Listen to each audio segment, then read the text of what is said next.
Welcome back to my channel. My name is Janelle Simora and this is Scent Talk from my closet, the fragrance closet. On this channel, we go over all things fragrance. We cover niche perfume houses. We go over layering combos. We talk about indie perfume brands, dupes and clones of original fragrances, all things fragrance on this channel. So if that's something you're interested in, go ahead and continue watching. Consider hitting that subscription button and the bell so you'll be notified to new videos, because you never know which fragrance house we're going to cover next. And this week we are focusing on my own personal perfume collection from the brand Thierry Mugler, the house of Thierry Mugler. He was a fashion designer and also specialized in testing the limits in both fashion and the fragrance industry. So some of his original creations, they ended up sectioning off. I can't remember what year it was, but the house of Mugler, sectioned off. So sometimes if you come across bottles that say Thierry Mugler, like for the Angel, for example, the Angel bottles, those are the old school, very, very potent fragrances before all these changes and reformulations started to happen and whatnot. So for today, we are going to compare Angel Muse and the EDP version of the Eau de Parfum versus, I have them right here, this is the Eau de Toilette. So the Eau de Parfum and the Eau de Toilette. Now they do make a 3.4 ounce bottle in the Eau de Parfum.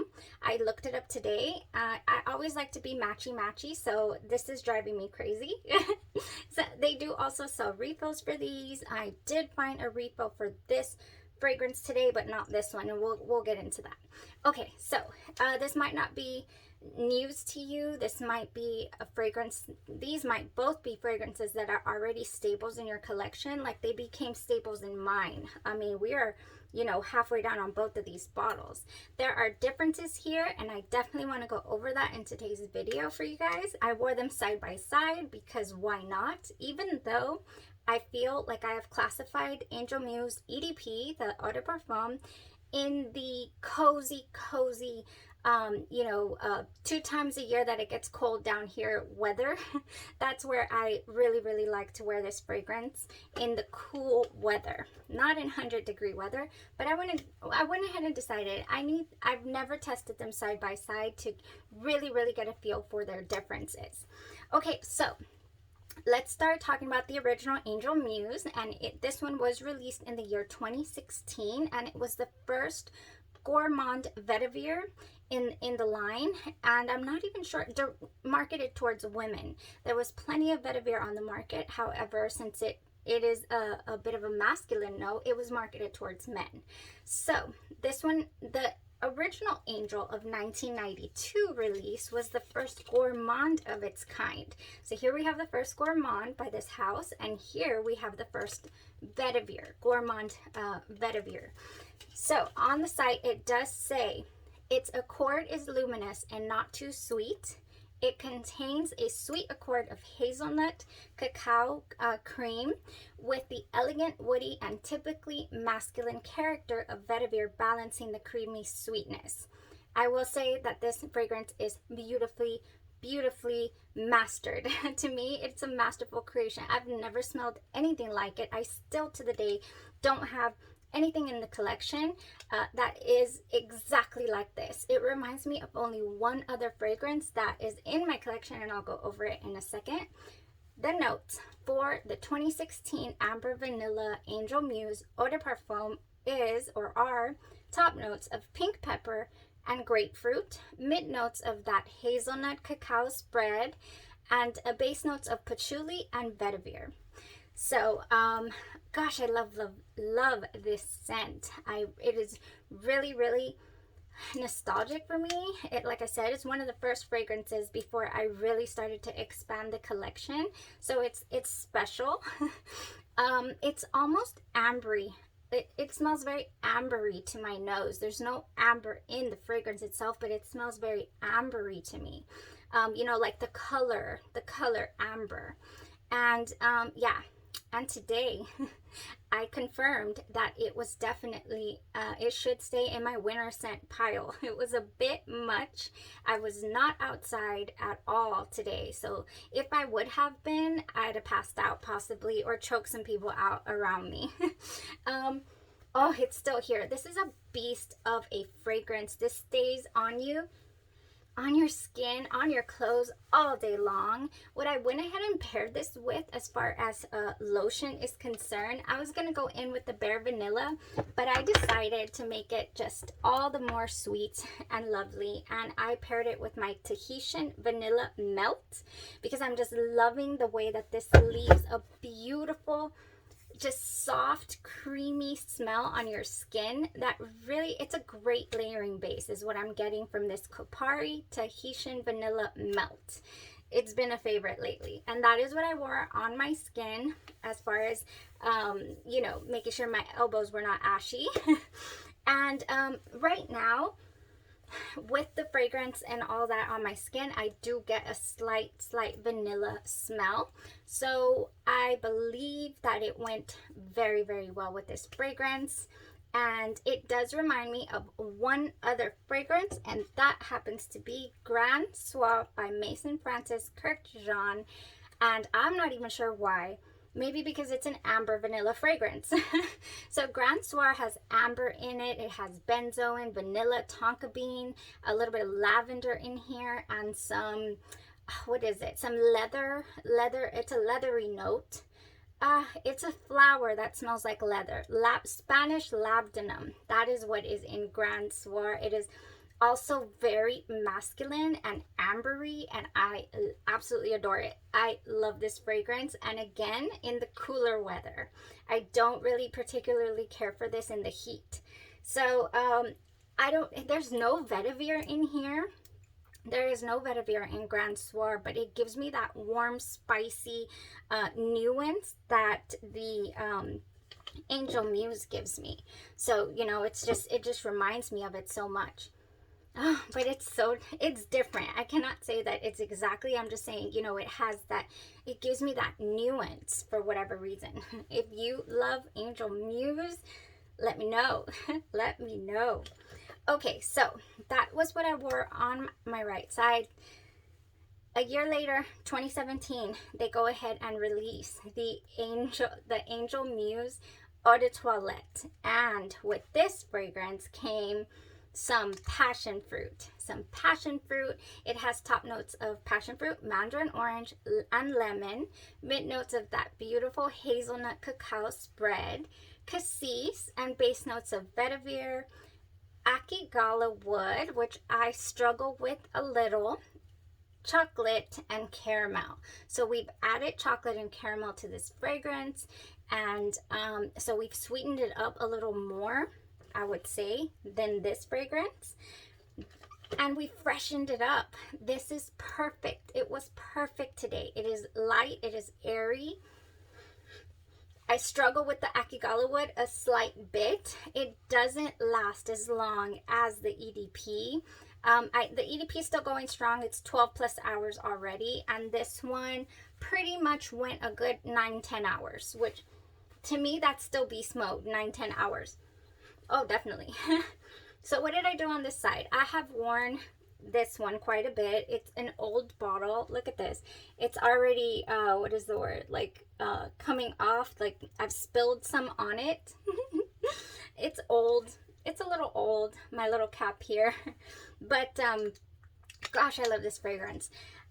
At the beginning, when I first experienced this fragrance,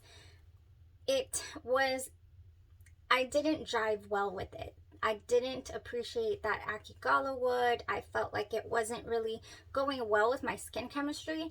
And then I just kept trying it. It's just, you know, something just kept pulling me back and pulling me back. So to me, it was a grower. It had to grow on me. It was not an instant love and whoa like my Angel Muse, the original. And maybe because I experienced this one first, and it was so heavy and so, and this one was so light and airy and fruity, like a fruituli almost, you know, a patchouli fruit fragrance. But yeah, no, I also fell in love with this fragrance, and I got over the whole Akigalawood thing. And so one thing gets me thinking all the time is, what does passion fruit smell like? What does passion fruit smell like? So major differences between the Eau de Toilette and the Eau de Parfum is light and airy. We've added some notes, and of course that Akigalawood.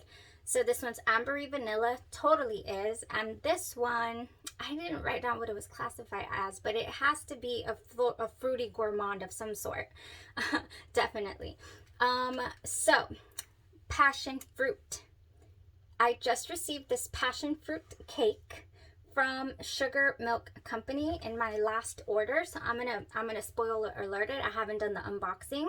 I mean, I have done the unboxing, but I haven't loaded the video, is what I'm trying to say. So I just had to layer. Since I've worn the EDT before, I just had to layer this with this today. So I layered Passion Fruit Cake by Sugar Milk Company with my Eau de Toilette, oh my gosh, Angel Muse, and it jived gorgeously. Oh, it jived gorgeously. Yes, it did. And so when I smell this passion fruit cake, it's similar to my mango cupcake by Sugar Milk Company, to where it's not very decadent cake-like. It's more very, very fruity and yummy, like candy. So then I got to thinking, what does passion fruit actually smell like? Because I get pineapple, kind of. I get, I get tropical tart, kind of, out of this fragrance. So I fell down a rabbit hole today. Allow me to enlighten you about passion fruit. If you were not familiar, I found this company online that actually ships out, not fragrance, what is it? Fruit. They ship out fresh fruits and vegetables, and they are called Kajora Fresh. They're situated in Southern California, and the founder founded the business in selling tropical fruits online, continually adding fresh fruits and vegetables to their lineup. And they do have passion fruit, is one of the fruits that they sell. So when I was researching what is the aura that passion fruit actually smells like what am I smelling? Passion fruit is called Passiflora edulis, aka passion fruit, and it is from southern Brazil. Famous in its aroma, it is also known as fruit with hundreds of fragrance in Asia. And since it has the aroma of pomegranate, strawberry, and pineapple, so it is a multifaceted fruit aroma that it gives off. So on the website for Kajora Fresh, I was like, thank you for answering my question. And it also says, they show a picture and it says, can you smell the aroma of passion fruit? ? And that's pretty much the exact question that I asked the internet today, and this is what popped up. So cool. If you do not have luscious pomegranates, or what are those things called, or these, or passion fruit. Is passion fruit pomegranate? I think it is. Anyways, if you don't have this loveliness, you can order it off this website, and I am very tempted to do so. But first I'm gonna head down to my nearest Walmart or HEB and see if I can just grab the fruit myself and smell it, because I did have a tree growing up, and I remember those little kernels in there. I remember the taste was so juicy and sweet, but I don't remember it having a very, very strong smell. So I further looked up this note in Perfumery, passion fruit, and it gave me a lot of results saying that it was more of a fantasy note, similar to how vanilla orchid, used in a lot of celebrity fragrances such as Ariana Grande's fragrances and a few other ones, but vanilla orchid is also a fantasy note. So is passion fruit in Perfumery. So I'm assuming that means it's just like artificially made up in a lab. Not sure, but that's what I gathered, and I wanted to pass that information on to you guys because it blended beautifully with my Angel Muse Eau de Toilette today. It was gorgeous. gorgeous, gorgeous. I really did appreciate that. So also, if you'll be wanting to know that this little bottle, the design, it is called, if you're not familiar with this brand, it is described as a cosmic pebble. And the face of it is inspired by Mars, I believe. So very futuristic, very interesting, right there by the brand of Thierry Mugler. All right. So those are the fragrances today, and that was my research on passion fruit. And other than that, I really wouldn't, this is a masterpiece of a fragrance in my own opinion, but if you guys layer this with absolutely anything other than vanilla, like I did today, then let me know. I'm always interested in learning a little more about fragrance and combinations and what you guys are reaching for as well. So that was it on Angel Muse and Eau de Parfum and Eau de Toilette. And by the way, I'm very confused as to whether or not these fragrances are discontinued. So lots of comments out there saying that it is discontinued, lots saying that it's not. I did find the Eau de Parfum, I believe, on the website, but I could not find the Eau de Toilette. But I did find them both on FragranceNet, and I'll put them up here. The 100 ml of Angel Muse Eau de Parfum will run you about $114 on the site, and then the small bottle of the Eau de Toilette will run you, I think it comes out to $41 or so, if you're interested in purchasing these fragrances for yourself. Okay, well, thank you guys so much for tuning in, for supporting the channel, and we will see you in the next one.